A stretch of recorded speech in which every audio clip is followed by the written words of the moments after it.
Tough question off the bat. Who won the day, offense or defense? Oh, I have no idea. I just try to take care of my linebackers and try to make their defenses going straight. I keep in score of that stuff. That's somebody else's job. So I don't know. I just know we played good football today on both sides. I thought that at linebacker, I think those guys are playing at a real high level mentally, and so that's really carrying over every day in practice. I really am fired up with that position group and how they're doing, and how the front's working together with the D line. All that stuff is on point right now, right where we want to be for camp. We know about Wilgar and Peely and Thule as kind of your main three guys. Who else was maybe breaking into that rotation or that two deep chart? You see Ben Bywater out there. He was injured last season and he's really coming on, really playing smart. He's playing a number of different positions and has handled all that mental load well and is flying around and doing good things. He's fast, he's strong, and so he's kind of a guy that's going to show up that maybe you didn't see last year. Guys like Morgan Piper, he's done a great job. Again, multiple positions and running around and playing good ball.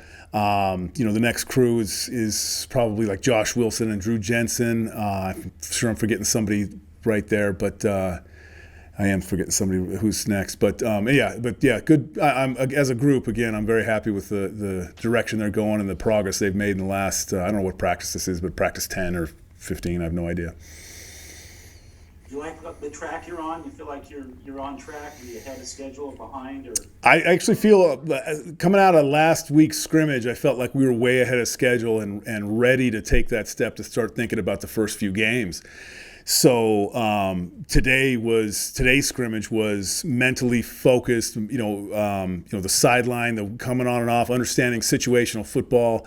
All those things were a major step forward from last week. So again, I'm very pleased with kind of the mentality and where we're at, and we can't wait to get to that first game. Even though it's, again, I don't know what day of the week it is or anything like that, but we got 2 weeks. I'm not sure. So 2 weeks from today. Yeah. All right, Sean, go ahead. Coach, I had kind of a similar question as Jay, but maybe even a little bit even less specific. Just how would you categorize the depth on this team? Because it's at linebackers, because it's no secret that you guys obviously lost a lot of really good talent last year. But I mean, the way that you just rattle off names that are stepping up and making big plays. I mean, would you say that this team is I don't even want to make too many comparisons to last year, but would you say that it's still got pretty good depth on it? Yeah, I mean, never do you want to go back and start comparing things to last year. This is a whole brand new season, a whole brand new schedule, brand new guys, and everybody's in a different place than last year. So it's always an evolution from the 2020 to 2021, and every year, you want to count on, the foundation that you built last year, but really you got to go back brick by brick and take every step that there is in this new season. You can't shortcut anything, and the hard work has to be there. It can't just be, well, last year we did this, so of course we're going to go out and score 42 points or whatever it may be. This is brand new. And so when you talk about that now, and then coming into this, I inherited a great group of guys, a solid, deep crew of guys that take care of business on the field, off the field, who have a great mindset and mentality for playing linebacker, and they understand what they want to get done. And so I've just been blessed walking into a room. I got 12 guys that I can count on.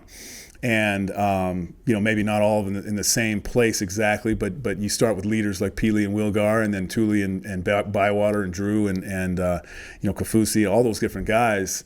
They all bring something different, and I'm just happy to be a part of that. And I can't say for every position, but I know mine. I love this crew of linebackers. The D-line, again, we're working together with the D-line, and maybe there's not a star or a name, but I call them the no-name D-line, because whoever's in there seems to be taking care of business for us so that we can make our plays at linebacker.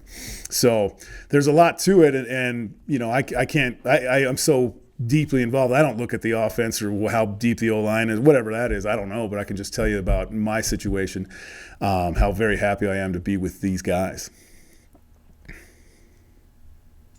Jay, go ahead. Yeah, Kevin, A-Rod just told us you're not taking the main ball carriers to the ground, Tyler and probably Lopini. Seeing as how linebackers do the tackling on a team, is that presenting any issues or problems for you getting your guys ready, or are you getting enough work with the other running backs? Day in, day out. First of all, like, this isn't 1985 where we're going to go out and just knock skulls twice a day. But day in, day out, we do get good work with the running backs, and we have different drills that we will do each day against the running backs, tight ends, receivers, things like that, where they're working on ball security and trying to keep that ball high and tight and making sure they don't give it away. And as linebackers, we're working on our fundamentals, a close creep strike and keeping our leverage, all the things that make good tackling. And so, last week when we did go live, I didn't see, at least again, my position group, I don't remember a missed tackle, so I'm very happy with the progress last week. This week was more of, this whole week, we're not banging those guys like Tyler. It'd be stupid to bang those guys right now. But I am happy with the angles they're taking and how they're breaking down and doing the things, the fundamentals that are going to need to be carried over towards the game.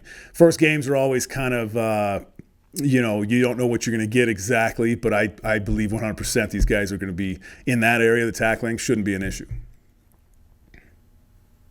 All right, Jake, last question. Yeah, Coach, you talked about just like the leaders that you have on your squad. Do you feel like any of those guys are really the leaders of the defense, or do you look at them as being the guys who are just looked up to on the team? Well, yeah, and this team is still, this version of BYU football, this 2021 version is still evolving, and that leadership is still coming around. We lost good leadership last year. We lost our quarterback. We lost Isaiah Kafusi. We lost Kairos Tonga. And so the new leadership has to step in, take over, and establish itself. And how that is going to be different than what it was last year or the year before. So that natural evolution is still in play. I look towards, Keenan Peely's a very quiet leader, but always doing the right thing and always in the right place and always working hard. And so he's a great guy to look towards. And again, I'm talking just about my group. Peyton Wilgar is another leader who's been in the fight before, and you know what you're going to get. And every single day when he comes out, he's looking to get mentally better. And so those, guys following their example. And then overall, this whole team is, mature young men, but this is the most mature team I've ever been around. And so, somebody stepping out of line, those guys will handle it even before we might even see it as coaches. And so that's a great thing. And it's you've got tremendous kids here, and it's a pleasure to work with kids like that. All right, Coach Clune, thank you. Thank you. You guys have a great day.